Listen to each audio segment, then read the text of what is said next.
মানুষকে খুন করা, এর ভয়াবহ পরিণাম রয়েছে।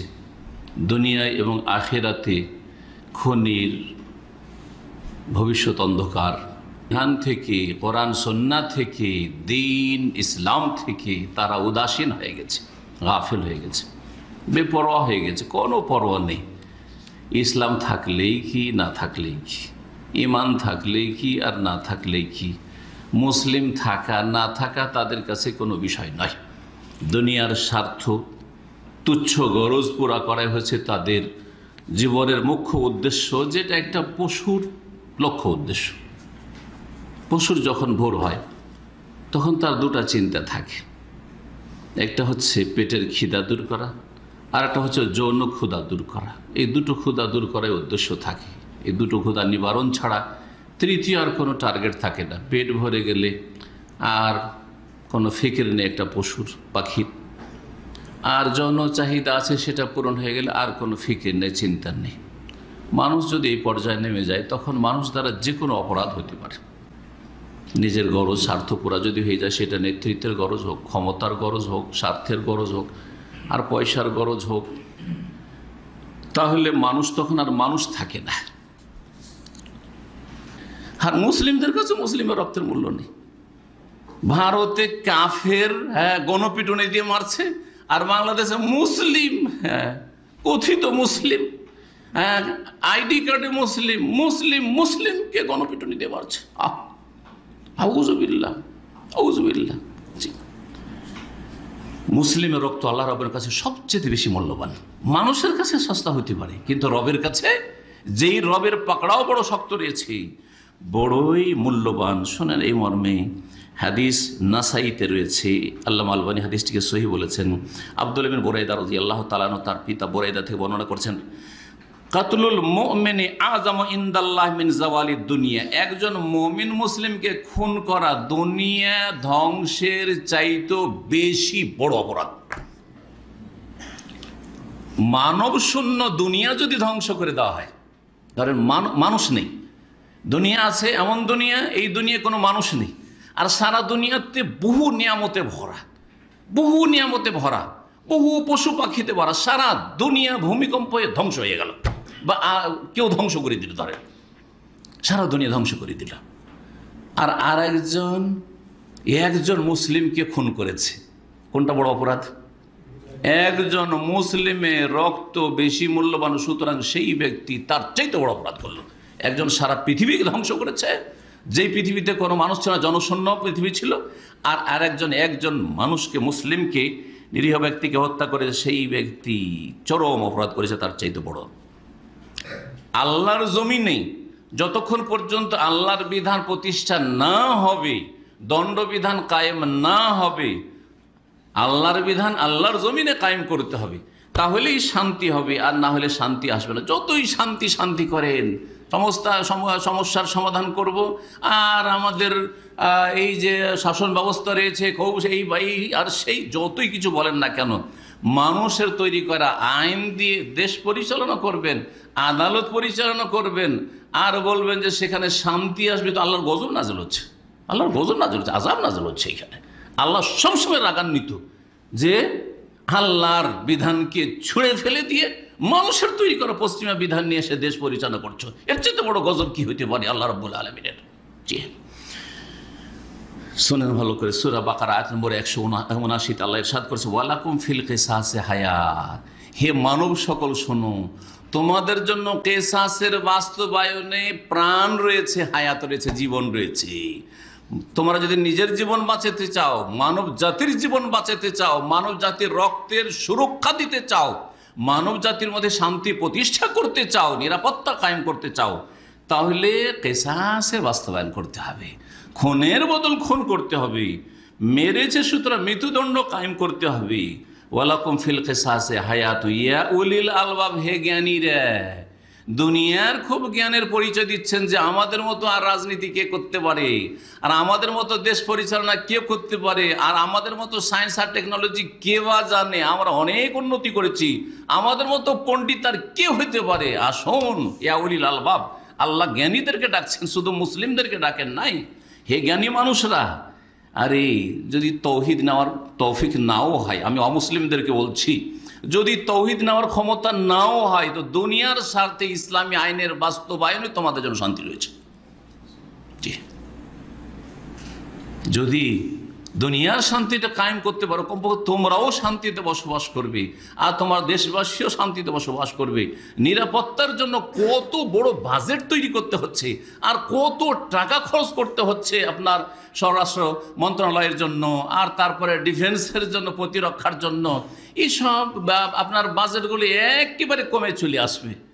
নবী করিম সাল্লাল্লাহু আলাইহি ওয়াসাল্লামের জামানায়, খোলাফায়ে রাশিদিনের জামানায়, উমর ইবনে আব্দুল আজিজ খলিফা রাশিদের জামানায় মদিনায়, আরব দেশে অপরাধ খুঁজে পাওয়া যেত না। খুঁজে কোথাও অপরাধ খুঁজে পাওয়া যেত না। মাসকে মাস চলে যাচ্ছে, বছরকে বছর চলে যাচ্ছে, কোনো অপরাধী নেই, আসামি নেই। জি, কোনো অপরাধ নেই। বাঘ আর ছাগল যেমন একই ঘাটে পানি খাই, সেই রকম অবস্থা। সুবহানাল্লাহ, লা ইয়াখাফু ইল্লা যিব, হ্যাঁ, লা ইয়াখাফু ইল্লাল্লাহু ওয়াযিব আলা গানামিহি। নবী করিম সাল্লাল্লাহু আলাইহি ওয়াসাল্লাম ভবিষ্যৎবাণী করেছেন, যেমন একটা সময় আসবে যেই সময় মানুষ আল্লাহ ছাড়া কারো আর ভয় করবে না, কোনো ভয় নেই, আল্লাহ ছাড়া আর কারো ভয় নেই। আর নেকড়ে বাঘের ভয় থাকবে ছাগলের জন্য, কারণ নেকড়ে বাঘও ছাগলের পাগল, ছাগলের পাগল, ছাগল ছেড়ে দেবে না। তো এই ছাগলের একটু ভয় থাকবে নেকড়ে বাঘ বলে, আর মানুষ মানুষকে ভয় করবে না, মানুষ মানুষকে ভয় করবে না। জি, এটার বাস্তবায়ন তখনই হবে যখন ইসলামী আইনের বাস্তবায়ন করবেন, কোরআন সুন্নাহর বাস্তবায়ন করবেন, ওহীর বিধানের বাস্তবায়ন করবেন। ইয়া উলিল আলবাব লাআল্লাকুম তাত্তাকুন, যাতে করে তোমরা বাঁচতে পারবে। আরে বাঁচবে তোমরা শুধু তাকওয়া অর্জন, তাত্তাকুন আল্লাহ, আল্লাহকে ভয় করবে। আল্লাহর ভয়ে যখন এই কাজটা করবে তখন জাহান্নামের আযাব থেকে বাঁচতে পারবে, আল্লাহর দুনিয়ার গজব থেকে বাঁচতে পারবে। আর তাত্তাকুন, এইসব অনিষ্ট থেকে, তাত্তাকুন আশ-শারর, দেশে অশান্তি বিরাজ করছে, মানুষ রাস্তাঘাটে নিরাপদ নয়, স্কুল কলেজে নিরাপদ নয়, ইউনিভার্সিটিতে নিরাপদ নয়, ছোট কচি কাচাকে মাদ্রাসা স্কুলে পাঠাচ্ছে, নিরাপদ নয়। লাআল্লাকুম তাত্তাকুন আশ-শারর, এই অনিষ্ট থেকে তোমরা সুরক্ষিত হবে যদি তোমরা কিসাসের বাস্তবায়ন করো। ওয়ালাকুম ফিল কিসাসি হায়াতুন ইয়া উলিল আলবাব লাআল্লাকুম তাত্তাকুন। ছোট্ট কথা কোরআন কারীমের, কিন্তু অনেক কিছু শিখার রয়েছে, অনেক কিছুই শিখার রয়েছে।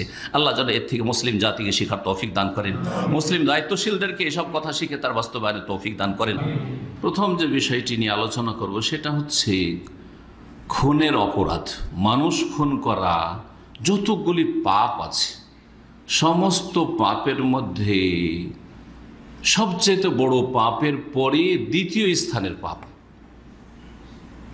জি হ্যাঁ, দুনিয়াতে যতই অপরাধ হোক না কেন, বহু রকমের অপরাধ রয়েছে।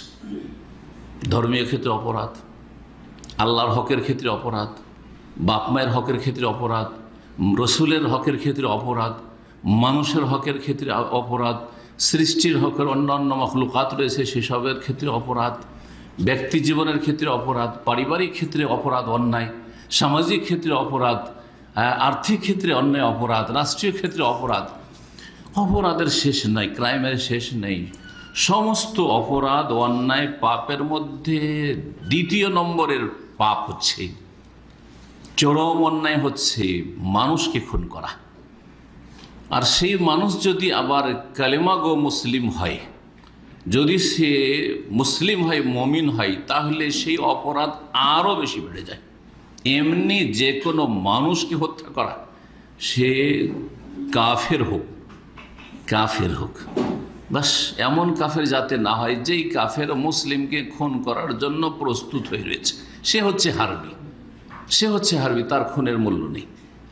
কিন্তু বাকি যে কোনো অমুসলিমের রক্তের মূল্য আছে শরীয়তে। দ্বিতীয় বড় অপরাধ হচ্ছে মানুষ খুন করা। দলিল সূরা ফুরকান আয়াত নম্বর 68-69, এই আয়াতগুলি শুনে আপনাদেরকে আল্লাহ রাব্বুল আলামিন ইরশাদ করছেন, ওয়াল্লাযীনা লা ইয়াদউনা মা আল্লাহি ইলাহান আখার, যারা দয়াময়, পরম করুণাময়, রহমানের বান্দা মানে সৎ লোক, নেক মানুষ, তাদের বেশ কিছু চরিত্র বৈশিষ্ট্য আছে যা এই আয়াতের কয়েকটা আয়াত আগে থেকে আল্লাহ শুরু করেছেন। ওয়াইবাদুর রহমানিল্লাযীনা ইয়ামশুনা আলাল আরদি হাওনা, এখান থেকে শুরু করেছেন। তারপরে তাদের এই বৈশিষ্ট্য বলছেন যে রহমানের বান্দা সত্যিকার অর্থে আল্লাহর নেক বান্দা ওরা, ভালো মানুষ ওরা, যারা আল্লাহর সাথে অন্য উপাস্যকে ডাকে না, যারা আল্লাহ ছাড়া অন্য কাউকে ডাকে না, না ফেরেশতাকে ডাকে, না নবীকে ডাকে, না জিনকে ডাকে, না গৌস কুতুব ওলি আউলিয়াকে ডাকে, কাউকে ডাকে না, না জীবিতকে ডাকে, না মৃতকে ডাকে।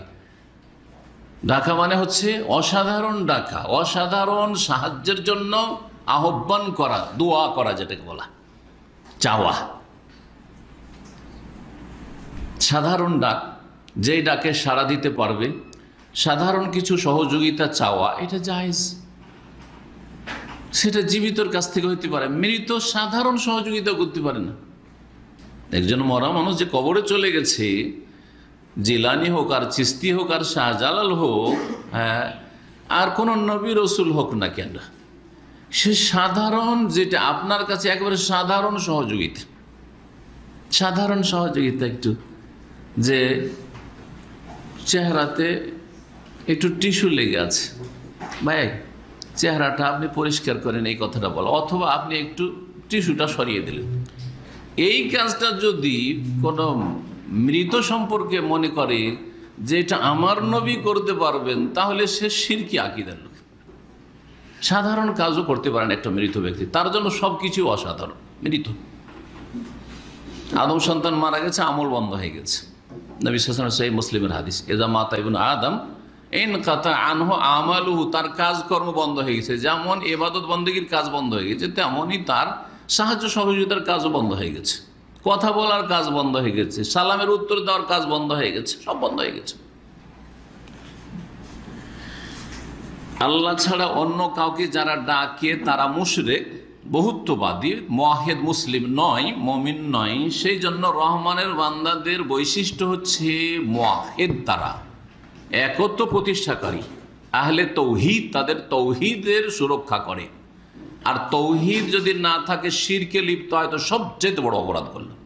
সবচেয়ে বড় অপরাধ হচ্ছে তাহলে শিরক এবং তার সমতুল্য গুনাহ। কারণ শিরক বললে অনেক ভাবে তাহলে নাস্তিকতা, হ্যাঁ, শিরক আর কুফরি, আর যতগুলি কুফরি, নাস্তিকতার কুফরি হোক, আর কোরআন সুন্নাহর কোনো একটি বিধান অস্বীকার করার কুফরি হোক, কুফরি সমান। শিরক আর কুফরি যতগুলি আছে, নেফাক অন্তরের মুনাফিকি হোক, আকীদার মুনাফিকি হোক, সবগুলি একই ক্যাটাগরির। গবেষক ওলামাদের কাছে বেনামাজি হোক, কারণ বেনামাজি যেহেতু বড় কুফরি করলো, সুতরাং সেটা শিরকের সমতুল্য গুনাহ, শিরকের সমতুল্য গুনাহ। এটা একজন মুসলিমকে জানতে হবে যে আমাকে মুসলিম হয়ে বাঁচতে হইলে আমি মুশরিক হয়ে মরবো না, মুনাফিক হয়ে মরবো না, কাফের নাস্তিক হয়ে মরবো না। তাহলে বেনামাজি হয়ে যেন না মরে, আধা নামাজি হয়ে না মরে, 5 ওয়াক্ত 70 রাকাত পড়ে যদি মারা যায়, তো সে মুসলিম, সে মুসলিম। আর যদি আমি মুসলিম আছি, নামাজটা শুধু পড়ি না, না না না, আপনার শুধু মৌখিক দাবি, হাসরের মাঠে এই দাবি কোনো কাজে আসবে না। আল্লাহর রাস্তায় আপনাদের কল্যাণের জন্য বলছি, জাতির কল্যাণের জন্য বলছি, 17 রাকাত মাত্র সারা দিন মিলে ফরজ আল্লাহ করেছেন, ভাগ করে যেভাবে এই 17 রাকাত পড়ে মুসলিম হয়ে যান, তাহলে আপনি নাস্তিক না, মুনাফিক না, কাফের না, বেদিন না, মুশরিক না। আর না হলে তাদের সমতুল্য আপনার পাপ। আল্লাহ যেন মুসলিমদেরকে এই প্রথম বিষয়টি সংশোধন করার তৌফিক দান করেন, ইসলামের গণ্ডিতে প্রবেশ করার তৌফিক দান। উদখুলু ফিস সিলমে কাফা, পুরোপুরি ইসলামে প্রবেশ করেন। আপনি নামে শুধু ইসলাম, হ্যাঁ, আপনার আইডি কার্ডে ইসলাম, আর আপনার কাজে কর্মে আকীদাতে আপনার ইসলাম নেই। আপনি মানুষের কাছে মুসলিম, কিন্তু আল্লাহর কাছে মুসলিম না আপনি। সুতরাং নামাজি মুসলিম হন, তাহলে মুসলিম। দ্বিতীয় অপরাধ, আল্লাহ বলছে ওয়ালা ইয়াকতুলুনান নাফসাল্লাতী হারামাল্লাহু ইল্লা বিল হক। আর যারা রহমানের বান্দা হবে, তারা এমন কোন ব্যক্তিকে হত্যা করবে না। নাফস মুসলিম বলেননি, যে কোনো মানুষের কথা আল্লাহ বলছেন, মুসলিম অমুসলিম, সৎ অসৎ, খারাপও যদি হয়, পাপিষ্ট যদি হয়, রোজা রাখে না, হ্যাঁ, যাকাত দেয় না, নামাজ পড়ে না, আপনি খুন করে দিবেন? না না না, জায়েজ না আপনার জন্য এটা। যদি মৃত্যুদণ্ড তার থাকে শরীয়ত সম্মত, সেটাও সরকার বাস্তবায়ন করবে, আমার আপনার কাল না। ওয়ালা ইয়াকতুলুনা নাফস, আর এমন কোন ব্যক্তিকে হত্যা করে না আল্লাতী হারামাল্লাহ, যাকে হত্যা করা আল্লাহ হারাম করেছেন, ইল্লা বিল হাক্কি, তবে যদি ন্যায়সঙ্গত হয়। ন্যায়সঙ্গত, বিবাহিত ব্যভিচার করেছে, রজম করতে হবে। খুন করেছে একজন মানুষ অন্যায়ভাবে, সুতরাং তাকে কিসাসে খুন করা ফরজ। খুন করাই হচ্ছে তার ইনসাফ। মুরতাদ হয়ে গেছে, খুন করা ফরজ। এগুলি ফরজ, কিন্তু ফরজ আদায় করবে শাসক, শাসকের মাধ্যমে তার বাস্তবায়ন হবে। তাহলে দ্বিতীয় বড় অপরাধ ইসলামের হচ্ছে কি? মানুষকে খুন করা। হ্যাঁ, কাকে খুন করা? শুধু খুন করা বললাম, তাহলে একটা কেউ যদি বিড়াল খুন করে জাহান্নামে যাবে, কিন্তু সেটা অপরাধ। কিন্তু এরকম অপরাধ না, মানুষ খুন করার মতো অপরাধ নয়। জি, অপরাধ কাবিরা গুনাহ, সেটাও। ইল্লা মান তাবা, আল্লাহ কত দয়াবান। তারপরে বলছেন তবে যদি কেউ তওবা করে নেয়। তওবা শুধু মৌখিক নয়, আর যখন শাস্তি হলো রিমান্ডে, তখন তওবা আর জীবনের করব না নয়।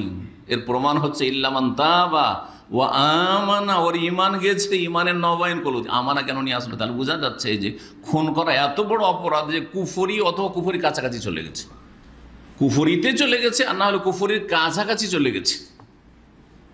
এই জন্য আমানা, আমানা মানে ঈমান নিয়ে আসা। কখনো ঈমান নিয়ে আসা, কখনো ঈমানের নবায়ন করা, তাফসীর করবো আমরা। শুধু এতটা যথেষ্ট নয়, তওবা করলো, ঈমানের নবায়ন করলো, ঈমান একেবারে দুর্বল হয়ে গেছে, নবায়ন করলো, সুন্দর করলো, তা যথেষ্ট নয়। ওয়া আমেলা আমালান সালিহান, ভালো আমল অনেক করে প্রমাণ করে দিল যে আমি আর ওই রকম খুনি না, আমি খুব ভালো মানুষ হয়ে গেছি। ওয়া আমেলা আমালান সালিহান, এত সোজা নয় একজন মানুষকে খুন করে দাও। ওয়া আমেলা আমালান সালিহা ফাউলাইকা ইউবাদদিলুল্লাহু সাইয়্যাতিহিম হাসানাত, তখন আল্লাহ তার পাপের জায়গায়, পাপ সময়ের জায়গায় নেকি রেখে দেবেন, বা তার পাপ সমূহকে নেকিতে রূপান্তরিত করবেন। এর মানে এই যে সব পাপগুলি তার নেকি হয়ে যাবে, এটা যদিও বাহ্যিক অর্থ কেউ কেউ বলেছে, কিন্তু এর আরেকটি অর্থ শোনে, এটা হচ্ছে তার আমলনামা পাপে ভরে ছিল, এখন নেকিতে আমলনামা ভর্তি হতে শুরু হবে যখন আমালান ঈমানের সাথে সাথে আর তওবার সাথে সাথে ভালো আমল করা শুরু করবে। অনেক ভালো আমল করছে, অনেক বেশি নেক আমল করছে, হ্যাঁ, আর বড় অনতপ্ত লজ্জিত হচ্ছে, কান্নাকাটি করছে আল্লাহর কাছে।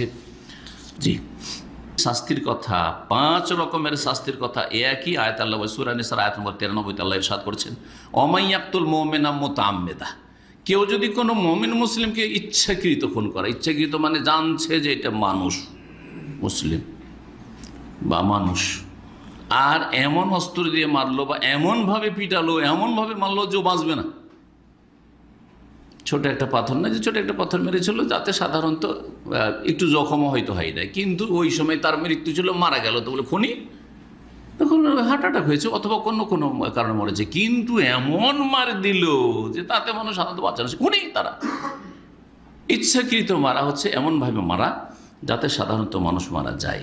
যদি মারে ফাজাজাও জাহান্নাম, প্রথম শাস্তি হচ্ছে জাহান্নাম, জাহান্নামে যেতে হবে।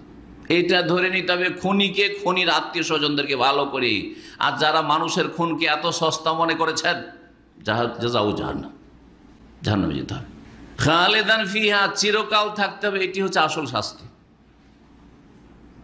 আসল শাস্তি। কিন্তু চিরকাল যদি তৌহিদ ঠিক থাকে, তাহলে চিরকালকে দীর্ঘকালে আল্লাহ রূপান্তরিত করতে পারেন। তওবা যদি হয়তো আল্লাহর ইচ্ছে, খালেস তওবা যদি হয়, সংশোধন হয়ে যায়, যেমন সূরা ফুরকান আয়াতে বললাম, নেক আমল দ্বারা প্রমাণ করে দিল যে আমি সেই লোক না, আর ওই খুনি না, আমি অন্য চেহারার মানুষ, এখন অন্যরকম হয়ে গেছি, তাহলে আল্লাহর ইচ্ছা। আল্লাহ যদি ক্ষমা করেন, তো যাকে খুন করে তাকে আল্লাহ তার রহমত দিয়ে রাজি করে দেবেন, সেটা আল্লাহর ব্যাপার। আল্লাহ কীভাবে রাজি করবেন? তার বান্দা কি, যে মজলুম, যে নির্যাতিত, তাকে আল্লাহ কিভাবে হাসর মাঠে রাজি করেছেন, আল্লাহ রাব্বুল আলামিনের বিষয়। কিন্তু অত সহজ নয় যে আপনি মাফ পেয়ে যাবেন। খালেদান ফিহা, এটি হচ্ছে আসল শাস্তি, চিরকাল। তৃতীয় শাস্তি, ওয়াগযিব আল্লাহু আলাইহি, আল্লাহর গজব হয়, আল্লাহর গজব, এত রাগ হয়, এত ক্রোধ হয়, যেটাকে গজব বলা হয়। আল্লাহর গজব যার উপর হতে থাকবে, সেই ব্যক্তি রহমত থেকে বঞ্চিত, সেই ব্যক্তি জান্নাতে যেতে পারবে না, সেই ব্যক্তি শাস্তি থেকে অব্যাহতি পাবে না। কত 4 নম্বর, ওয়ালানাহু, আল্লাহ লানত হয় তার উপর, অভিসম্পাত। লানত মানে রহমত থেকে বঞ্চিত করা ঘোষণা, যেন আল্লাহর পক্ষ থেকে ঘোষণা করা আছে যে খুনিকে আমি দয়া করব না, খুনির ওপর আমার রহমত হবে না, খুনির জন্য কোনো রকমের ছাড় নেই, লানত। 5 নম্বর, ওয়া আ'আদ্দা লাহু আযাবান আযীমা, আর খুনির জন্য মহাশাস্তি আল্লাহ তৈরি করে রেখেছেন। জাহান্নাম একই স্তরের না, সর্বনিম্ন স্তরে জাহান্নাম আবু তালেব, আর সবচাইতে নিম্ন স্থানে জাহান্নামে থাকবে আব্দুল্লাহ বিন উবাই মুনাফিক আর তার সাথে মুনাফিকরা। আর এর মাঝখানে যে কত স্তর আর কত রকমের শাস্তি জাহান্নামে রয়েছে, আযাবান, আজ মহাশাস্তি তৈরি করে রেখেছেন আল্লাহ রাব্বুল আলামিন, তৈরি করা আছে। আল্লাহ বলছেন এটাও বিশ্বাস করতে আপনাকে যে তৈরি আছে, রেডি হয়ে আছে, তৈরি করতে হবে না, তৈরি হয়ে আছে মহাশাস্তি আল্লাহর পক্ষ থেকে। জি, রাসূলুল্লাহ সাল্লাল্লাহু আলাইহি ওয়াসাল্লাম একটি হাদিসে বলেন, তিরমিজির হাদিসটি আল্লামা আলবানী সহিহ বলেছেন, লাউ আন্না আহলাস সামাই ওয়া আহলাল আরদি ইশতারাকু ফি দামে মুমিন, সমস্ত আসমানবাসী, আসমানবাসী মানে মালায়েকা ফেরেশতা, আরে জিবরাইল মিকাইল করবে না, কারণ আল্লাহ তাদের કોઈ ক্ষমতা দেয়নি। কিন্তু যদি ধরে সাপোজ সমস্ত আকাশবাসী ও আহলাল আরজ, আর জমিনবাসী, জমিনবাসী মানে মানুষ, জিন ও জমিনবাসী, ইশতারাকু ফি দামে মুমিন, একজন মুমিন উসমে খুন করায় শেয়ার করেছে। কেউ ধরে এনে দিয়েছে, কেউ ধরে থেকেছে, কেউ পিটিয়েছে, কেউ মুখ চেপে ধরেছে, কেউ এই করেছে, হাত পা বেঁধেছে, এক কথা শেয়ার করেছে। ইশতারাকু ফি দামে মুমিন লাআকাব্বাহুমুল্লাহু ফিন্নার, তাহলে আল্লাহ সবাইকে জাহান্নামে মুখের ভরে আছাড় দিয়ে ফেলবেন। আল্লাহু আকবার, লাআকাব্বাহুমুল্লাহু ফিন্নার, জাহান্নামে আল্লাহ আছাড় দিয়ে ফেলবেন। এই হচ্ছে নবী করিম সাল্লাল্লাহু আলাইহি ওয়াসাল্লামের সহিহ হাদিস। ভয় করা উচিত মানুষকে যদি ঈমান থাকে, কিন্তু আমার মনে হচ্ছে আসলে খুনিদের ঈমান নেই। যেই ব্যক্তি খুন করার সাহস করে তাদের ঈমান নেই। জি হ্যাঁ, এটা হচ্ছে আসল। জি, 4 নম্বর যে বিষয়টি বলবো সেটা হচ্ছে, যেই ব্যক্তি কোনো একজনকে অন্যায়ভাবে খুন করে সে সমস্ত মানুষের খুনি, সে সমস্ত মানবতার খুনি। সুতরাং খুনের বিরোধী সমস্ত মানুষকে হওয়া উচিত। খুনির পক্ষ নেবে কি করে? সে মানুষই নয় যে খুন, মানুষই নয় সে যে খুনির পক্ষ নেবে। জি, সমস্ত মানবতাকে খুন করলো সে, যাকে খুন করলো তারও খুনি, যাদেরকে খুন করেনি বেঁচে আছে তাদেরও খুনি সেই ব্যক্তি, মানবতার খুনি। মানব জাতির খুনি হচ্ছে ওই ব্যক্তি, যেই ব্যক্তি একজন মানুষকে খুন করে। আর কেউ যদি একজন মানুষকে উদ্ধার করে, তার প্রাণ চলে যাচ্ছিল, মেরে দিচ্ছিল, কোনো রকম করে বাঁচিয়ে দিতে পেরেছে, তাহলে সমস্ত মানুষকে যেন বাঁচিয়ে দিল সে। সূরা মায়েদার আয়াত 32 আল্লাহ রাব্বুল আলামিন ইরশাদ করছেন যে এটা হচ্ছে প্রাচীন বিধান, মিন আজলি যালিকা কাতাবনা আলা বানি ইসরাইল। এই কারণে মানুষের রক্তের অনেক মূল্য আছে আল্লাহর কাছে, কিন্তু বর্তমান যুগে মানুষের রক্তের মূল্য সবচাইতে কম, আবার রক্তের মধ্যে মুসলিমের রক্ত আরো কম। এর চাইতে সস্তা মার্কেটে কিছুই পাওয়া যায় না। রসুন, পেঁয়াজ, আলু, ডাল, চাল এত সস্তা নেই যত সস্তা আজকাল মুসলিমদের খুন। মুসলিম খুন করে দাও, মুসলিমের পক্ষ থেকে কেউ বলবে না। জি, মুসলিমকে যদি বেদিনরা খুন করে তারা সন্ত্রাসী হয় না, তারা সন্ত্রাস সৃষ্টি করে না, তারা জঙ্গি নয়, হ্যাঁ, তারা টেরোরিস্ট না। কিন্তু একজন যদি দাড়িওয়ালা বা নামাজি যদি একটা চাকু রাখে পেঁয়াজ রসুন কাটার জন্য বাড়ির, আর তার হাতে চাকুটা দেখে, আরে দাড়িওয়ালার হাতে চাকু পাওয়া গেছে, তাহলে এই হচ্ছে জঙ্গি। জি, এ হচ্ছে বর্তমান যুগ। জি, কেন এরা জঙ্গি না? এরা সন্ত্রাসী না যারা খুন করছে? যারা ছেলেদেরা বলে খুন করে দিল, যারা এইভাবে একটা ছেলেকে খুন করে দিল, বিভিন্ন যারা হাত দিন ঘটনা আসে পত্রপত্রিকা, এমন কোনো দিন নাই যেদিন খুন হচ্ছে না, যে কেউ খুন হোক না কেন। আমাদের কাছে শিক্ষিত অশিক্ষিত একটা রাষ্ট্রপতিকে খুন করা আর একটা রাস্তার ক্লিনারকে খুন করা আমাদের কাছে না, আল্লাহর কাছে সমান। আল্লাহর কাছে কোনো পার্থক্য নেই। যে দেশের কোনো শাসককে খুন করে দিলে তার জন্য মৃত্যুদণ্ড, আর যদি একটা গরিব ক্লিনারকে রাস্তায় কেউ খুন করে দেয় তাহলে তার জন্য কোনো কিছুই নেই। না না না, এমন কোনো পার্থক্য নেই। শিক্ষিত অশিক্ষিত, নর নারী, শিশু, বালক নাবালক, এমনকি মায়ের পেটে আছে 120 দিনের হয়ে গেছে। ভালো করে শুনে রাখেন, মায়ের পেটে গর্ভধারণ করেছে, মার 120 দিন হয়ে গেছে, এখন রূহ তাতে সঞ্চারিত হয়ে গেছে, আর তারপরে অ্যাবর্শন করলো, বাচ্চা নষ্ট করছে অনেক বেদিন ফাসেক মুসলিমরা, আর কাফেররা তো করছে। কাফেরদের পদে পদে পা দিয়ে চলেছে আজকে মুসলিম জাতি। মনে রাখবেন যে ওই মা খুনি, ওই বাপ খুনি যে অবর্ষণ করায়। জি, ভালো করে শুনে রাখেন, সমান। একজন আমাদের মতো জীবিত জ্যান্ত মানুষ চলাফেরা করছে, তাকে খুন করা, আর 120 দিনের একটা পেটের বাচ্চাকে, ভ্রূণকে খুন করা সমান। ভালো করে শুনে, সমান। সেটা তারও হায়াত আছে, যেমন আমার হায়াত রয়েছে। আমি যেমন বাইরে শ্বাস প্রশ্বাস নিচ্ছি, সে মাতৃগর্ভে শ্বাস প্রশ্বাস নিচ্ছে। আমার যেমন রূহ আছে, আত্মা আছে, তেমন তার ভিতরে আত্মা সঞ্চারিত করে দেওয়া হয়েছে। সুতরাং সেটা ওই রকমেরই অপরাধ। ভালো করে শোনা রাখেন, কোনো মতেই কম না। আল্লাহ বলছেন যে বনি ইসরায়েলদের ওপর এটা লিখে দেওয়া হয়েছিল, ফরজ করে দেওয়া হয়েছিল, আন্নাহমান কাতালা নাফসান বেগাইরে নাফসিন, কেউ যদি অন্যায়ভাবে কোনো ব্যক্তিকে হত্যা করে, আফাসাদিন ফিলাসে, কোনো বিপর্যয় সৃষ্টি করে, বিশৃঙ্খলা সৃষ্টি করে, নিজে সে দেশদ্রোহিতা করেছিল বা শান্তিকে বিঘ্নিত করেছিল, সুতরাং তার মৃত্যুদণ্ড হয়েছে, অথবা হিরোইন পাচার করছিল, এগুলো হচ্ছে ফাসাদ ফিল আরদ, এমন কিছুও করেনি। ফাকান্নামা কাতালান নাসা জামিয়া, একজন নির্দোষী মানুষকে যদি কেউ খুন করে, তাহলে সেই ব্যক্তি যেন কাতালান নাসা জামিয়া, সমস্ত মানুষকে খুন করল।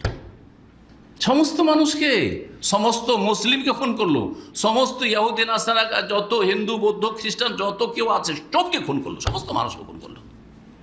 Catalan NASA Jamia. ওমান আহিয়াহা, আর কেউ যদি একজন মানুষকে বাঁচিয়ে দিতে পারে, ফাকা আন্নামা আহিয়ান নাসা জামিয়া, সে সারা বিশ্বের সমস্ত মানবতাকে সে জীবন দান করলো। আল্লাহ যেন আমাদেরকে ভালো কাজ করার তৌফিক দান করেন, আর মন্দ কথা কাজ থেকে, অপরাধ থেকে বাঁচিয়ে রাখেন। একজন দাস, বালক, গোলাম মানে বালক হয়, গোলাম মানে দাস হয় না, বালক ছিল। একজন বালককে অজ্ঞাত কোনো ব্যক্তি, জানা নাই যে কে খুন করলো, গিলাতান, হত্যা করে দেওয়া হয়েছে, খনি জানা যায়নি। ফাকালা ওমর, তখন ওমর রাদিয়াল্লাহু তাআলা খেলাফত আমল ছিল, তিনি বলেছিলেন, লাউ ইশতারাকা ফিহা আহলু সানআ লাকাতালতুহুম, আমরা ধরতে পারছি না বা জানি না যে কে খুন করেছে, কিন্তু তদন্ত চালাচ্ছি। আর এই ঘটনা ছিল ইয়ামান দেশের সানআ, যে বর্তমান রাজধানী, তখনও বড় শহর ছিল। সানআর গোটা সানআর যত বাসিন্দা রয়েছে, সমস্ত বাসিন্দা অধিবাসীরা যদি এই একটি বালককে খুন করাই শেয়ার করে থাকে, তাহলে লাকাতালতুহুম, গোটা সানআবাসীকে আমি হত্যা করব। কে বলছেন? আমিরুল মুমিনিন রাদিয়াল্লাহু তাআলা। এমনিতেই ভারতের গান্ধীজি বলেননি যে ইংরেজদের থেকে যদি ভারতকে স্বাধীন করতে পারি তো আমরা কি করব? হ্যাঁ, ওমরের রাজত্ব কায়েম করব। যদিও ওই স্বপ্ন হয়ে থেকে গেছে, এই স্বপ্ন মুসলিমরাই পাকিস্তান পবিত্র স্থানেই বাস্তবায়ন করতে পারলো না, বাংলাদেশেও পারলো না, তার ভারতেই বা কী করে হবে। আল্লাহ রাব্বুল আলামিন যেন সমস্ত মানবতাকে দ্বীন ইসলামের দিকে ফিরে আসার তৌফিক দান করেন, এবং ওমর রাদিয়াল্লাহু তাআলার বিচার সবাইকে গ্রহণ করার তৌফিক দান করেন, যেটা হচ্ছে ওহীর বিচার।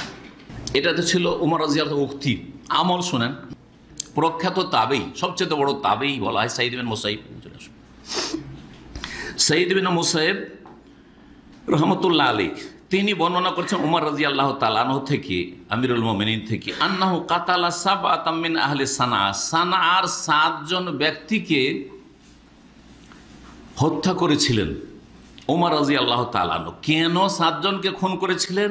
কাতালু রাজুলান, এই 7 জন মিলে একজনকে খুন করেছিল। সেই জন্য 7 জন মিলে একজনকে খুন করে, এই কথা বলেননি যেন 7 জন অপরাধী নয়, 7 জনের একজনই তো খুন করেছে, বাকিরা তামাশা দেখছিল, বাকিরা হয়তো একটু ধরেছে, না না, সবাই শরিক হয়েছে, একটু একটু করে সবাই শরিক হয়েছে।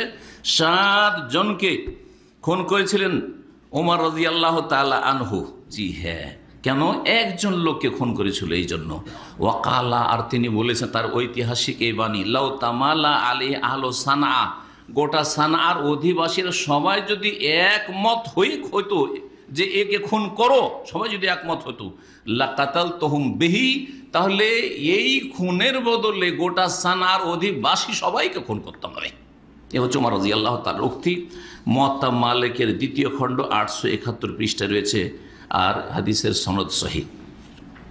6 নম্বরে যে বিষয়টি বলবো সেটা হচ্ছে সারা বিশ্বের সমস্ত মানুষকে, আর বিশেষ করে সমস্ত মুসলিমদেরকে, আর সকল স্তরের মুসলিমদেরকে, মুমিনদেরকে, শাসক গোষ্ঠীকে, সবাইকে দাওয়াত দেব অন্তর থেকে যে আল্লাহ রাব্বুল আলামিন যেন তাদেরকে ইসলামী আইনের বাস্তবায়নের তৌফিক দান করেন। কারণ তাদের ওপর ফরজ। আমরা পরামর্শ দিতে পারি, আমরা নাসিহা করব, আমরা পরামর্শ দেব, আমাদের কাছে মাসলা জানতে আসলে বা চাইলে আমরা সহযোগিতা করব, আমরা মাসলা বলবো, কিন্তু বাস্তবায়ন তাদেরকে করতে হবে, এবং এতেই রয়েছে শান্তি। এই ছিল একটি হাদিস। আরেকটি হাদিস, যে হাদিসটি আল্লামা আলবানী সাহিহাতে নিয়ে এসছেন 3420 নম্বর। এই জন্য সাহিহার কথা উল্লেখ করে দিলাম যে কেউ কেউ হাদিসটিকে জয়ীফ বলেছেন, সেই জন্য বললাম যে সিলসিলা সাহিহাতে এই হাদিসটি এসছে।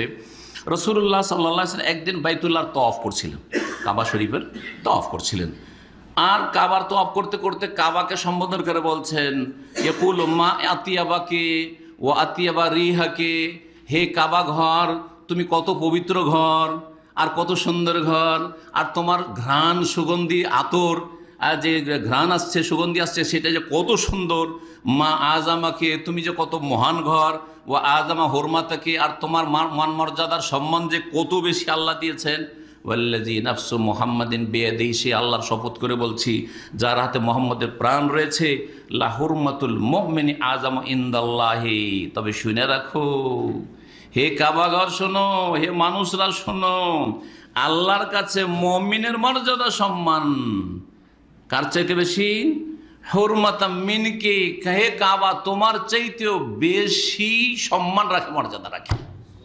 আবার বলছি, লা হুরমাতুল মুমিনি আযামা ইনদাল্লাহ হুরমাতা মিনকে মালিহি ওয়া দামিহি, মানুষের রক্ত, মানুষের ধন, শুধু রক্ত না, খুন করা নয়, মানুষের চুরি করা, ডাকাতি করা, ছিনতাই করা, বেঈমানি করা, আত্মসাৎ করা, জমি দখল করা, বাড়ি দখল করা, এই সমস্ত কিছু ধন সম্পদ নষ্ট করা যদি কেউ করে, তাহলে সেই ব্যক্তি কাবা ধ্বংস করার চাইতে বড় অপরাধ করল। কারণ কাবার চাইতে বেশি মর্যাদা মুসলিমের ধন সম্পদের, মুসলিমের মান ইজ্জতের, মুসলিমের রক্তের। আল্লাহ রাব্বুল আলামিন বুঝার তৌফিক দান করেন, এবং আল্লাহ আমাদেরকে যেন যতদিন রাখবেন সহি সালামত রাখেন। আল্লাহ আমাদেরকে যেন জালেমও না বানান, আর আমরা কারো জুলমেরও যেন শিকার না হই। রব্বানা লা তাজআলনা ফিতনাতাল লিল কওমিজ জালিমিন।